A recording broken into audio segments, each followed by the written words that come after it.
Hello aspirants, आज का session सिर्फ आपके लिए है क्योंकि आज हम क्लास 10th की इस इंपॉर्टेंट सेशन में 3 in 1 की क्लास को लेकर आए हैं, जहां पर आप मैथ, साइंस और सोशल साइंस के इंपॉर्टेंट क्वेश्चंस को कवर कर पाओगे और ये गारंटीड हैं, ये क्वेश्चंस जरूर आपके एग्जाम में आएंगे। तो जितने भी हमारे एस्पिरेंट्स हैं, फटाफट आप सभी इस सेशन को अपने तरफ से लाइक कर लें और अगर आप इस चैनल पर नए हैं तो इसको सब्सक्राइब करते जाएं। मैं आपका एजुकेटर मेंटर दिव्यांशु पांडे। तो चलिए शुरुआत करते हैं, देर ना करते हुए आप सभी भी अपने कॉपी पेन को लेकर रेडी रहिए। सबसे पहले हम शुरुआत करेंगे मैथ सब्जेक्ट के साथ और पहला इंपॉर्टेंट क्वेश्चन एमसीक्यू फॉर्म में है, the total number of factors of prime number is.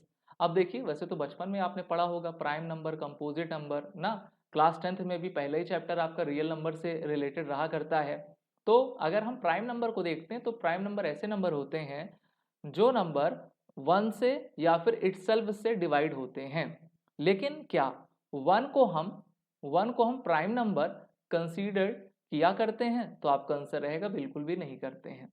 तो जैसे एग्जाम्पल 2, 3, 5, 7, 11 सो ऑन, ठीक है, ये नंबर अपने से डिवाइड होंगे और किसी से नहीं। 1 को तो हम छोड़ देंगे, तो ये नंबर अपने से डिवाइड होते हैं। तो देखिए, the total number of factors of prime number is 1। भाई 2 का तो एक ही फैक्टर होगा ना, वो 2 होगा। अब अगर आप 4 को देखोगे तो इसका तो फैक्टर 2 भी हुआ, 2 भी हुआ और आप 4 भी हुआ, तो ये प्राइम नंबर तो में आएगा नहीं। तो इसीलिए यहाँ पर आप इसके एक्सप्लेनेशन को भी देख सकते हैं। A prime number is the one which has exactly two factors, which means it can be divided by only first and itself, but one is not a prime number। और यहाँ पर आप सभी प्राइम नंबर्स के examples को देख पाएंगे। Next question की तरफ बढ़ेंगे। The point which divides the line segment joining the point this and this in the ratio 1:2 internally lies in. अब चलिए, ये क्वेश्चन तो वैसे आप कर ही पाओगे। यहाँ पर हम 2 पॉइंट्स को ले लेते हैं, ठीक है। अब यहाँ पर एक ये 8 - 9 है, इसको हम x1 ले लेंगे, इसको y1 ले लेंगे और दूसरा पॉइंट आपका 2, 3 है और एक लाइन सेगमेंट इसको कट कर रहा है 1:2 के फॉर्म में।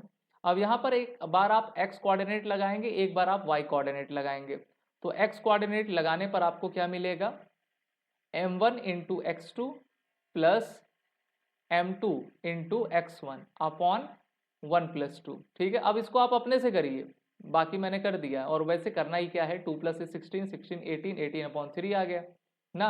इसको अगर आप कट कर दोगे 18 आ गया ना, 8 8 दूनो 16 और 2, हाँ 18/3 या 3 6, ये 6 आ गया। y में अगर आप देखोगे तो m1 y2 प्लस 2 - 9, ठीक है। फिर आपका ये 3 आ गया, तो 3 - 9 2 18 हो गया, अपॉन 3 हो गया, -15/3 हो गया, तो माइनस आपका 5 आ गया। तो एक आपका 6 है, दूसरा आपका -5 में है। अब आप ये बताइए, आप तो क्वाड्रेंट्स पढ़े होंगे, ये फर्स्ट, ये सेकंड, ये सेकंड, ये थर्ड, आपका ये फोर्थ होता है। पहले में तो पूरा पॉजिटिव रहता है। अब तो आप तो पहला तो होगा ही नहीं, ऑप्शन ए होगा नहीं। अब इसका आंसर जो है क्या होगा, आप सभी को बताना है, ठीक है। और मैं आपको हिंट दे देता हूं, इसका आंसर आपका ऑप्शन बी या ऑप्शन सी में होगा। चलिए अब आप बताइएगा कि इसका आपका राइट आंसर क्या होगा और मैं आपके कमेंट को देखूंगा भी और उस पर कमेंट भी करूंगा, ये पक्का है।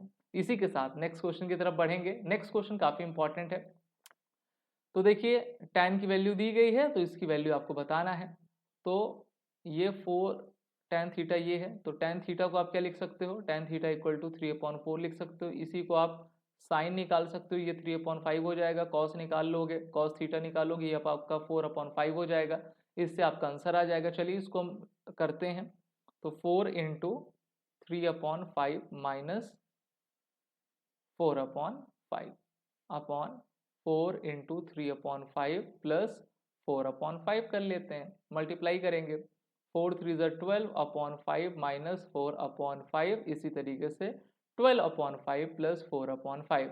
देखिए ये 1 मार्क्स के क्वेश्चन रहेंगे तो आपको फटाफट अपने एग्जाम में करना है। 12 में से 4 गए 8 और ये 16/5 हो गया, तो 8/5 × 5/16। समझ में तो आता होगा ना। अब तो इतना आपने पढ़ लिया होगा कि फटाफट कर सकते हैं। 5 से 5 आपने कट कर दिया, 8 बन जाए 8, 8 2 जाए 16, तो 1/2, 1/2 इसका आंसर आ गया। ऑप्शन सी इसका सही है ना, ऑप्शन सी सही है। चलिए नेक्स्ट क्वेश्चन की तरफ बढ़ेंगे आगे। हम जानते हैं कि ये क्वेश्चन क्या दिया गया है, the sum and product of zeros.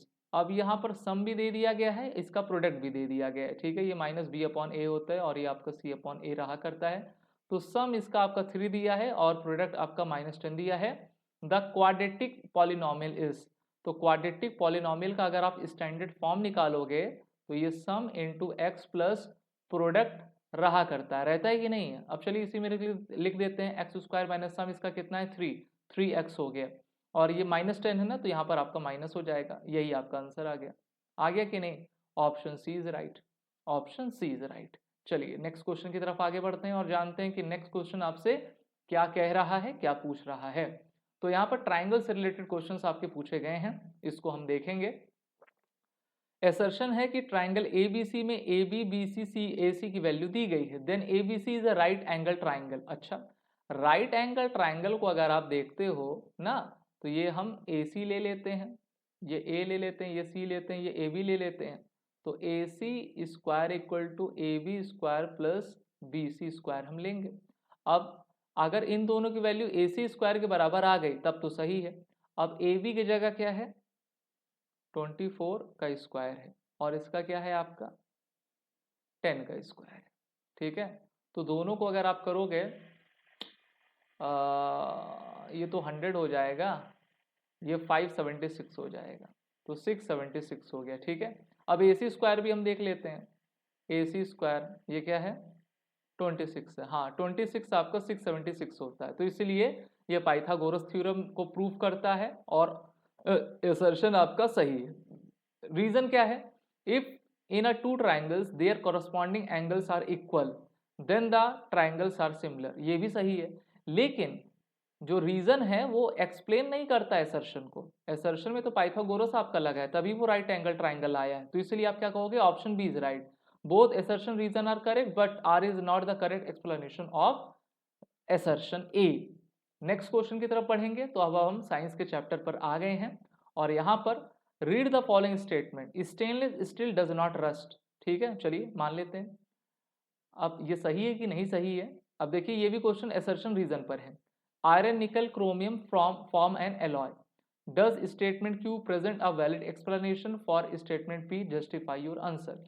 Stainless steel हम सभी के घर में रहा करती है, इसलिए हम उसका यूज करते हैं क्योंकि उसमें रस्टिंग आपकी नहीं होती है। लोहे में रस्टिंग हो जाती है, लोहे को रस्टिंग से बचाने के लिए हम क्या करते हैं, उस पर पेंट आपका किया करते हैं कि नहीं। तो स्टेनलेस स्टील जो है रस्ट नहीं होती, ये तो बिल्कुल सही है। आयरन निकल क्रोमियम एलॉय बनाते हैं, तो देखिए ये भी बिल्कुल सही है, ठीक है। अब यहाँ पर आप देखोगे the presence of chromium is specially important because it reacts with oxygen. Chromium, कारों में आपने देखा होगा जो उनकी कार्स होती है कोई भी, उनकी ग्रिल में क्रोमियम मेटल का यूज किया जाता है, काफी वो शाइनी होते हैं और उनका इस्तेमाल किया जाता है, यानी कि वो उनमें रस्टिंग नहीं होती है और अंदर उसके जितने मटेरियल्स लगे होते हैं तो क्रोमियम जल्द ही आपके ऑक्सीजन के साथ रिएक्शन नहीं करता और रस्टिंग होने से बचा लेता है। So to form a thin protective layer of chromium oxide on the surface, the layer prevents air and moisture from reaching the iron, so rusting does not occur. इसी के साथ आप कह सकते हो कि stainless steel is an alloy of iron nickel chromium, chromium forms a protective oxide layer on the surface which prevents rusting. और इस तरीके के क्वेश्चंस 1 मार्क्स के पूछे जाएंगे, आप रेडी रहिए अपने एक्सप्लेनेशन को लेकर। कॉन्सेप्ट आपका क्लियर होना चाहिए और काफी नीट एंड क्लीन तरीके से आप राइटिंग करें, तभी आपको नंबर मिलेगा। नेक्स्ट क्वेश्चन की तरफ बढ़ेंगे साइंस में। अ मेटल ऑक्साइड, कोई भी मेटल ऑक्साइड है, ऑन बीइंग हीटेड, उसको गर्म कर रहे हो विथ कार्बन, कार्बन के साथ, does not produce carbon dioxide. अच्छा, give a possible explanation of this behaviour of the metal oxide. Metal oxide को कार्बन के साथ हीट करने पर वो कार्बन डाइऑक्साइड रिलीज नहीं करता है। तो देखिए जब भी इस क्वेश्चन को हम देखेंगे तो हम रिएक्टिविटी सीरीज में जाएंगे और रिएक्टिविटी सीरीज में ये देखना है कि मेटल ज्यादा रिएक्टिव होते हैं कि कार्बन होता है, तो हम सभी को आंसर यही नहीं मिलेगा कि the metal is a more reactive than carbon. If a metal is high in reactivity series such as aluminum, magnesium, sodium, etc., its oxide is very stable and cannot be reduced by carbon. Carbon उसको हटा नहीं पाएगा, displace आपका नहीं कर पाएगा, displacement reaction आपकी हो नहीं पाएगी। Since carbon can not remove oxygen from the metal oxide, carbon dioxide is not form, तो CO2 बनेगा ही नहीं। इसी के साथ आगे बढ़ेंगे और नेक्स्ट क्वेश्चन की तरफ। A metallic element M has following properties, floats on water, पानी पे तैर सकता है, can be cut with a knife. अब यहीं से आप समझ गए होंगे वो M है क्या, ठीक है, जिसको आप मेटल तो है लेकिन उसको नाइफ से काट सकते हो। Occurs naturally as its chloride, और उसका फॉर्मूला MCl हो सकता है। Its oxide dissolve in water to form a hydroxide. तो देखिए मुझको तो लग रहा है भाई ये सोडियम है, क्यों, सोडियम है कि नहीं। सोडियम एक ऐसा मेटल है जो मेटल की प्रॉपर्टी को फॉलो नहीं करता है, वो आसानी से कट जाता है, पानी में तैर लेता है, लेकिन वो आपका ऑक्सीजन के साथ काफी रिएक्टिव रहता है और जल जाता है। इसीलिए हम उसको जो है एक शीशी की बोतल लेते हैं, ठीक है, एक कांच की बोतल में केरोसिन ऑयल डाल के उसको हम प्रिजर्व किया करते हैं ना, जिससे कि उसका आप कह सकते हो कि अभिक्रिया रिएक्टेंट ना हो पाए। State the method of manufacture of the metal M. Name the major byproduct obtained in the process. तो देखिए सोडियम क्लोराइड आप कह सकते हो ना, और ये इसका जो रहेगा आपका क्लोरीन कह सकते हो। अगर हम इसके एक्सप्लेनेशन को देखें, the properties given clearly to an alkali metal, alkali metal में आपका सोडियम आता है, सोडियम को Na से रिप्रेजेंट किया करते हैं, सॉफ्ट रहता है और उसको हम नाइफ से भी काट सकते हैं, और इसको NaCl वो बनाता है, सोडियम क्लोराइड बनाता है। Oxide dissolve in water to give hydroxide, ठीक है, तो मेजर बाय प्रोडक्ट आपका क्लोरीन गैस निकल जाएगी इससे। समझ में आ गया। The metal M is manufactured by electrolysis of molten metal chloride for sodium, this is called the down process where molten sodium chloride is electrolysed. तो पहला भी आपने देख लिया, दूसरे का भी एक्सप्लेनेशन आपने देख लिया। इसी को आप डिट्टो सेम कॉपी में लिख देंगे तो फुल मार्क्स आपको मिलेंगे, ओके। लेकिन समझिए आप सभी काफी अच्छे से, और इस सेशन को अपनी तरफ से लाइक और शेयर देते जाइए। और नेक्स्ट क्वेश्चन की तरफ हम बढ़ेंगे। नेक्स्ट क्वेश्चन आपके साइंस से पूछा गया है, असर्शन रीजन का। तो पहला आपका असर्शन है कि vegetables oils are healthier than animal fats. अच्छा, दूसरा रीजन है vegetables oil generally have a long unsaturated carbon chains while animal fats have saturated carbon. Saturated unsaturated तो आपने पढ़ा होगा, ठीक है। अगर हम वेजिटेबल ऑयल को देखेंगे तो एनिमल फैट से, जी हाँ, वो हेल्दियर रहा करते हैं क्योंकि उससे डाइजेशन काफी आसानी से हो जाता है। उसका सबसे बड़ा कारण क्या है, because they contain more unsaturated fat which are considered beneficial for heart health and compared to the saturated health. Reason में आप अगर देखेंगे तो vegetables oil have typically unsaturated carbons while animals fat are predominantly composed of saturated carbon chain. The presence of double bonds in unsaturated fats prevent close packing of molecules resulting in lower melting points. The difference in saturation is the primary chemical reason for their differing health impact. Next question यहाँ पर आप देख लीजिए, carbon की chain आपकी है जिसमें alkene की 11 आपके कार्बन एटम्स दिखाई दे रहे हैं, ठीक है। What is the molecular formula of alkene. तो अगर यहाँ पर C11 है और ये 1 2 3 4 5, ये 5 हो गया, 1 2 3 4 5 6 हो गया, ठीक है। अच्छा 5 6 हो गया, तो C11 H20, C11 आपका H20 इसका फॉर्मूला रहेगा। आप कहेंगे सर क्या हम यही लिख देंगे डायरेक्टली तो हमको नंबर मिल जाएगा, नहीं, स्टेप मार्किंग रहती है, इसीलिए 1 बाय 1 करिए। कैसे करेंगे, फॉर्मूले को लिखेंगे, उसको डिफाइन करेंगे, उसके बाद आप लिखेंगे। आप कहेंगे सर कैसे, तो कुछ इस तरीके से। लेफ्ट रिंग में 5 कार्बन थे जिसको हम साइक्लोपेंटेन कहते हैं ना, पेंटेन इसलिए कहा जाता है क्योंकि जिसमें 5 होते हैं, और छठवें में आपका साइक्लोहेक्सेन है, ठीक है, 6 कार्बन है। टोटल कार्बन आपको 11 मिल गए, 11 मिल गए कि नहीं। काउंट नंबर ऑफ रिंग्स, आपको 2 रिंग्स यहां पर दी गई हैं। इसी के साथ अगर आप सैचुरेटेड हाइड्रोकार्बन में देखेंगे एल्केन के रिंग के फॉर्मूले को, तो हाइड्रोजन्स में 2n+2 -2r हम करते हैं। n की जगह आप क्या लोगे, 11 लोगे, और r की जगह आप यहां पर 2 लोगे क्योंकि 2 रिंग्स दी गई थी। एक में 5 कार्बन था, 5 कार्बन चेन थी, दूसरे में आपका 6 था। अब यहीं पर आपने लगा के इसको 20 कर दिया तो C11H20 हो गया। This is a bicyclic alkane जिसमें 2 रिंग्स और नो डबल बॉन्ड्स आपके बनते नजर आ रहे हैं। अब हम साइंस के बाद चलेंगे एसएसटी की तरफ, यानी कि सोशल साइंस की तरफ, और इनके इंपॉर्टेंट क्वेश्चंस को भी हम सभी देखने की प्रयास करेंगे, कोशिश करेंगे। What did the storming of the Bastille by the French have know Europe? Bastille day Europe में 14 जुलाई को मनाया जाता है, पढ़ा होगा आप सभी ने ना। और फ्रेंच रिवॉल्यूशन, अमेरिकन रिवॉल्यूशन भी पढ़ा होगा, रेनेसांस पीरियड आपने पढ़ा होगा।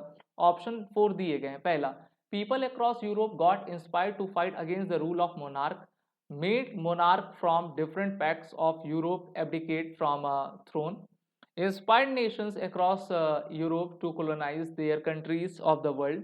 People in Europe started to fear the French revolutionaries. So right answer is option first. देखिए, the French Revolution, which began with the storming of the Bastille in 1789, was the first major popular uprising against in the autocratic ruler in the Europe.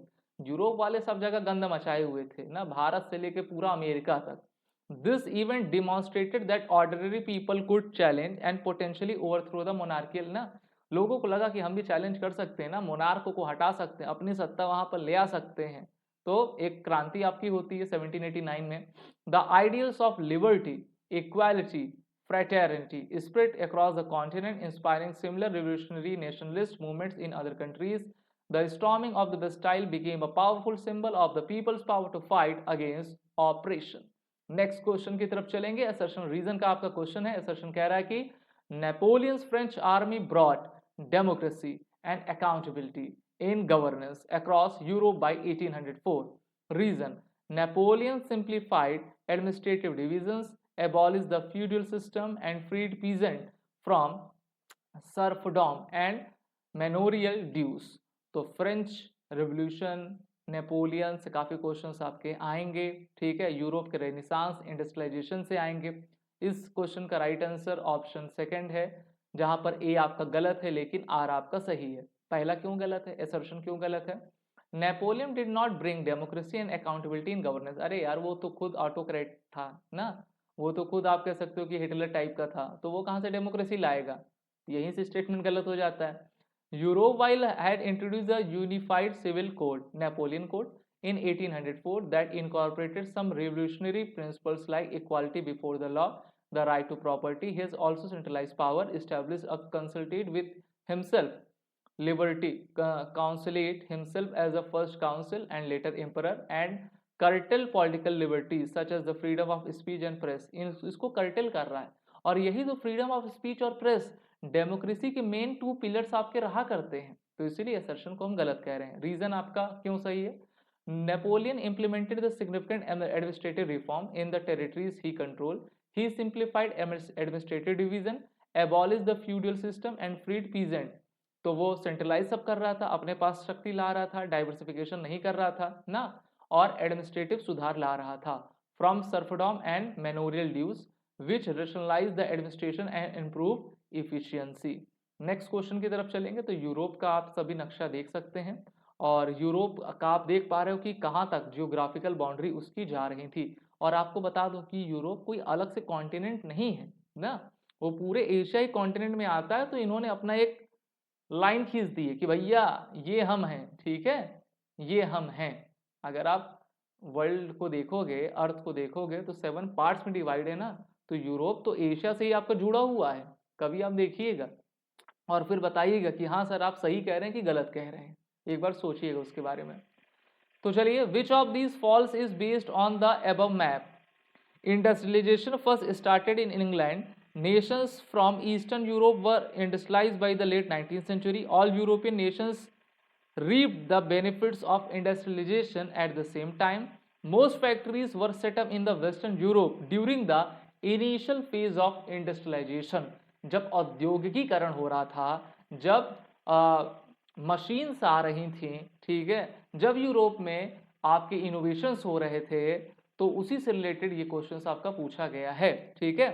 और यहां पर देखिए किसका map है, spread of the industrial revolution का है। अगर आप इस मैप को ही अगर अच्छे से देख लेंगे तो इस क्वेश्चन का राइट आंसर बता देंगे कि इनमें से कौन सा स्टेटमेंट गलत है। तो इसका आपका राइट आंसर ऑप्शन सी है, all European nations reaped the benefits of industrialisation at same time पे नहीं हुआ ना, पहले एक जगह होगा, फिर दूसरी जगह होगा, फिर धीरे धीरे बढ़ेगा। इकट्ठा थोड़ी ना आपका हो जाएगा। तो तीसरा गलत है, बाकी सब आपके सही हैं। इंग्लैंड से, यूके से ही पहले जो इंडस्ट्रियलाइजेशन आपका शुरू हुआ था। The map shows the industrialisation began in the England around 1840s and spread eastward over several decades. धीरे धीरे धीरे धीरे वो फैलता गया, reaching eastern Europe only by the 1880s। ठीक है, 1840 से शुरुआत हुआ और ईस्टर्न रीजन में 1880 40 साल में वो पहुंच गया। This staggered timeline clearly indicate that not all European nations became industrialised simultaneously. तो इसलिए चलिए नेक्स्ट क्वेश्चन पढ़ेंगे। Omar wanted to learn about the Ottoman empire, which of the following European countries he should visit. ठीक है, अब देखिए वो जानना चाहता है ऑटोमन एम्पायर के बारे में। तो अगर वो किस देश चला जाए तो उसको ना अच्छे से तरीके से पता चलने लगे ऑटोमन एम्पायर था क्या। काफी वास्ट था, काफी लंबे समय तक चला, लेकिन फिर उसका जो है हम कह सकते हैं रिलेवेंस नहीं रह पाया। और इसका आपका राइट आंसर ऑप्शन सी है Bulgaria. Bulgaria was a significant part of the Ottoman Empire for nearly 500 years from the late 14th century until its liberation in 1878. The other countries listed either had more limited interactions like France, Switzerland or were a rival empire Austria. Austria की राजधानी Vienna की है। और visiting Bulgaria would offer numerous historical site, architecture, museums related to the Ottoman period. तो इस तरीके के questions आपसे पूछे जाएंगे, इसलिए पूरी तरीके से तैयार आप सभी रहिए और बोर्ड एग्जाम क्लासेस को आप सभी फॉलो करते जाइए। नेक्स्ट क्वेश्चन की तरफ बढ़ेंगे। तो यहाँ पर असर्शन रीजन है, power sharing can only emerge in a democratic setup. ठीक है, पावर शेयर कैसे हो पाएगा, डेमोक्रेटिक सेटअप में हो जाएगा। अब इसका रीजन क्या दे रहा है, in an ideal democracy political power is distributed among as people, as many as people as possible. देखिए आइडियल चीज कुछ होता नहीं ना, आइडियल सब बनना चाहते हैं लेकिन आइडियल रहता नहीं कुछ ना, 100% तो रहेगा नहीं कोई चीज। तो अगर हम इस क्वेश्चन के राइट आंसर को देखेंगे सेकंड, यानी कि ए आपका गलत है लेकिन आर आपका सही है। सो assertion state that power sharing can only emerge in a democratic setup. This is false because power can be shared in non-democratic system too, like a coalition government in a monarchy or a military junta sharing power. Reason आपका सही इसलिए कह रहा है क्योंकि this state then an ideal democracy political power is distributed among as many people as possible. This is true because the core idea of democracy is that power reset with the people who exercise it directly और through elected representative. ठीक है, तो इसमें mainly जो है distribution होता है और पावर को जो है डिसेंट्रलाइज किया जाता है ना। तो अगर आप आइडियल की बात, आइडियल एकदम से नहीं होता है ना, रियल मायने में आइडियल नहीं होती कोई चीज। लेकिन जैसे भारत में अगर आप देख लेंगे तो भारत में आप जानते हो 3 टियर सिस्टम है, जिसमें यूनियन गवर्नमेंट के पास पावर है, स्टेट गवर्नमेंट के पास पावर है, और जब पंचायती राज और आपका ये म्यूनिसिपल कॉर्पोरेशन वाली चीजें आई हैं, ठीक है, तो 3rd टायर गवर्नमेंट भी आपका बना दिया गया है। तो इससे पावर्स आपकी बढ़ती हैं, जिससे कि ग्राउंड लेवल तक, निचले स्तर तक जो है आसानी से हम गवर्नेंस को प्रोवाइड कर सकें। तो ये थी आज आपकी ऑल इन वन क्लास, जिसको हम 3 in 1 क्लास कह रहे थे। आई होप आपको काफी अच्छा लगा होगा। वीडियो को लाइक करें, शेयर करें, हमारे चैनल को सब्सक्राइब करें और हमें सपोर्ट करते जाएं। Wish you all the best.